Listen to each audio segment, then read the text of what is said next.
A bill that would mandate newborn screenings for a common virus was approved recently by the legislature's Health and Human Services Committee. If passed, every baby born in Maine after failing 2 hearing tests would be tested for something known as CMV. While most adults infected with CMV show little or no symptoms, some babies exposed in the womb can suffer from hearing loss and developmental delays. News Center Maine's Vivian Lee has more in this report. While Laura Sweet's 7-year-old daughter Jane is thriving at school, there are still hurdles she faces every day. Not having access to captions on remote schoolwork and it being challenging, for her to hear all of the things. Her daughter has Cytomegalovirus, or CMV, a common virus the CDC says half of adults in the U.S. will get by the age of 40. But if a woman gets it while pregnant, her baby could be at risk for hearing loss, seizures, and developmental delays.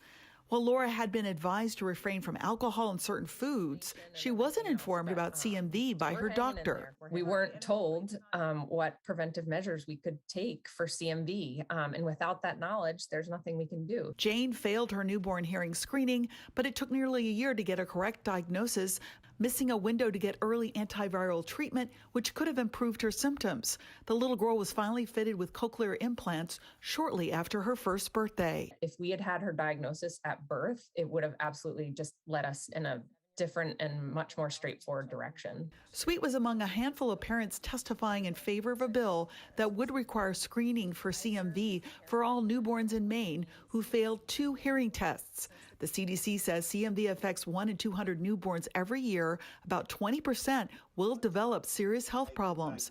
Dr. Stephen Meister is a developmental and behavioral pediatrician who treats children with CMV. We want to get it early so that we can do early intervention. We know that there are certain problems that will happen with these children. We know the hearing loss can be progressive, so we need to follow them. He says a number of kids are being diagnosed as toddlers. He says screening needs to be done in the first 21 days of a baby's life. The bill also requires educational materials about CMV and its risks to be made available to pregnant mothers and women of childbearing age throughout the state. A similar bill that would have required universal newborn screenings was defeated in the legislature 5 years ago. Laura says it could have caught children with CMV at the earliest stages. They might have known and it could have made a difference. Health and Human Service Committee members did make some changes to the bill, requiring that the Maine CDC develop plans for testing and statewide education and prevention efforts. Now, the bill is expected to be sent to the full legislature for a vote, but at this time, that vote has not yet been scheduled. In Augusta, Vivian Lee, News Center, Maine. 13 other states have passed laws addressing screening babies for CMV. We'll have more information on our website and News Center Maine app for you.